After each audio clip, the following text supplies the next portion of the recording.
പത്മ ലളിതാ സഹസ്രനാമം പാരായണത്തെക്കുറിച്ചും സഹസ്രനാമത്തെക്കുറിച്ചുമാണ് നമ്മൾ കണ്ടുകൊണ്ടിരിക്കുന്നത്. ഇന്ന് ധ്യാനം എന്നാൽ എന്ത് എന്നുള്ള രീതിയിലാണ് പറയുന്നത്.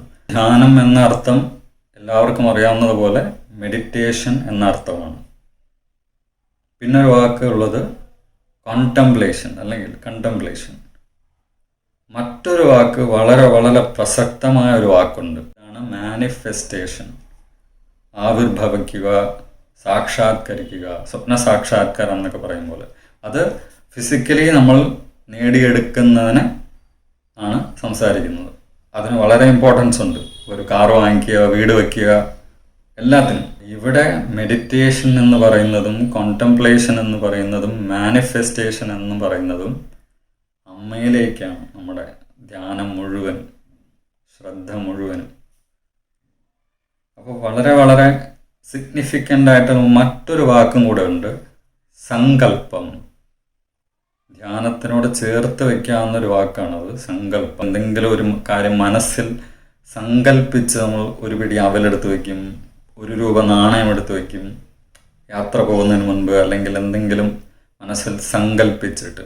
സങ്കല്പം എന്നുള്ളത് അത്രയേറെ ശക്തിയും അത്രയേറെ ആഴമുള്ളതാണ്.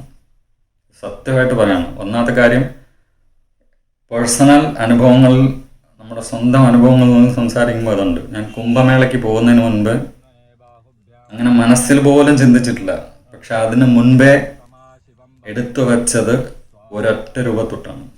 അതിനുശേഷം 4 മാസങ്ങൾക്ക് ശേഷമാണ് കുംഭമേളയിലേക്ക് എത്തുന്നത്. പക്ഷെ ആ സങ്കല്പത്തിൻ്റെ ശക്തിയും ആഴവുമാണ് എന്നെ എത്തിച്ചത് എന്ന് ഞാൻ ഉറച്ചു വിശ്വസിക്കുന്നു. അതാണ് സങ്കല്പത്തിൻ്റെ ശക്തി, സങ്കല്പത്തിൻ്റെ ആഴം.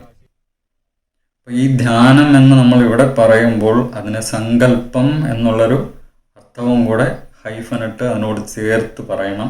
എടുത്തു പറയേണ്ടത് ഇതാണ്, പഞ്ചഭൂതാത്മകമായതും ഭൂതാതീതവുമായ ഒരു ശക്തി സ്രോതസ്സായിട്ടാണ് അമ്മയെ നമ്മൾ സങ്കല്പിക്കേണ്ടത്. മുൻപ് പറഞ്ഞതുപോലെ ധ്യാനത്തിൻ്റെ പല തലങ്ങളുണ്ടാവും. ഇവിടെ അതിൻ്റെ ചില തലങ്ങൾ പറയുകയാണ് ധ്യാനം എന്നുള്ളത്. ആദ്യം നമ്മൾ പറഞ്ഞത് സങ്കല്പം, പിന്നൊന്ന് നമ്മളെ ഫിസിക്കൽ സ്ട്രെങ്ത്തിൽ നിന്നുകൊണ്ട് പറയുന്നത്, അതായത് ശ്വാസോച്ഛ്വാസം. നമ്മൾ പറയാറില്ലേ പ്രാണായാമം, അത് കൃത്യമായിട്ട് നമ്മൾ ഈ ജപിക്കുമ്പോൾ സംഭവിച്ചുകൊണ്ടേയിരിക്കും. മൊത്തം ഉള്ളിലും ഫ്രം ടിപ്പ് ടു ടോ എന്ന് പറയൂലേ, ആ ശ്വാസോച്ഛ്വാസം ഇങ്ങനെ സഞ്ചരിച്ചുകൊണ്ടേയിരിക്കും. അപ്പോൾ ഫിസിക്കലി നമ്മൾ അത്രയും ഇന്നർ സ്ട്രെങ്ത് വരും.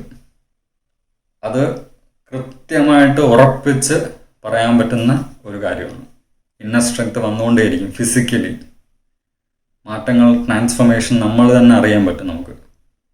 അപ്പോൾ ഇത് 2 രീതി. ഒന്ന് സങ്കല്പ ധ്യാനം, അതായത് സങ്കല്പം, പിന്നൊന്ന് ശ്വാസത്തിലെ ധ്യാനിക്കുക, ശ്വാസം. ഇതാണ് ധ്യാനത്തിൻ്റെ 2 തലങ്ങളായിട്ട് പറയുന്നത്. പിന്നെ ഇതിൻ്റെ 2-3 ബ്രാഞ്ചസ് ഉണ്ട്. ഒന്ന് മന്ത്രധ്യാനം. നമ്മൾ മന്ത്രത്തെ ധ്യാനിക്കും അല്ലേ, ഇപ്പോൾ ഓം നമ ശിവായ അല്ലെങ്കിൽ ഹരേ രാമ ഹരേ കൃഷ്ണ, അത് മന്ത്രം ധ്യാനിക്കുന്നതാണ്, മന്ത്രധ്യാനം, മന്ത്രത്തെ. അടുത്തത് തന്ത്രധ്യാനമുണ്ട്, താന്ത്രികമായ, അതിൽ മുദ്രകളുണ്ടാവാം. അപ്പം മുദ്രാതീതമായ ധ്യാനങ്ങളാണ്. ഈ മുദ്രയാണ് നമ്മൾ ധ്യാനിക്കുന്നത്. ഈ മുദ്രകളുടെ അർത്ഥങ്ങൾ, മുദ്രകളുടെ ശക്തിയിൽ മുദ്രയാണ് നമ്മളെ നയിക്കുന്നത്. അതാണ് താന്ത്രിക ധ്യാനം, താന്ത്രികപരമായിട്ടുള്ള. പിന്നൊന്ന് യാന്ത്രം, അതായത് യാന്ത്രികം, യന്ത്രം, ശ്രീയന്ത്രം, സുദർശന യന്ത്രം, ഗണപതി യന്ത്രം, ഇതെല്ലാം യന്ത്രപരമായ ധ്യാനങ്ങളാണ്. യന്ത്രമാണ് നിങ്ങളുടെ രൂപവും സങ്കല്പവും. ഇനി മറ്റൊരു തലം രൂപധ്യാനം, രൂപത്തെ, അതായത് പത്മനാഭനെ ആവാം, ശിവലിംഗധ്യാനമാവാം, അമ്മയുടെ തന്നെ കാളി രൂപമാവാം, ഏത് ധ്യാനം വേണേ ആവാം. ആ രൂപത്തെ ധ്യാനിക്കുക. ആ രൂപം വരുമ്പോൾ അതിനുള്ളിൽ ഭാവവും വരും. ഇപ്പം പറഞ്ഞതുപോലെ അമ്മയുടെ കാളി രൂപമാണോ, അല്ലെങ്കിൽ ലളിതാ ത്രിപുര സുന്ദരിയാണോ, താരയാണോ, ഏത് രൂപത്തിലും ആവാം. ഇപ്പം ചിലർക്ക് കൃഷ്ണ രൂപത്തെയാണ് ഏറ്റവും കൂടുതൽ ഇഷ്ടം, ഗുരുവായൂർ പോവാം. ചിലർക്ക് അല്ല എന്താണ് വരാഹ രൂപത്തെ ആയിരിക്കും.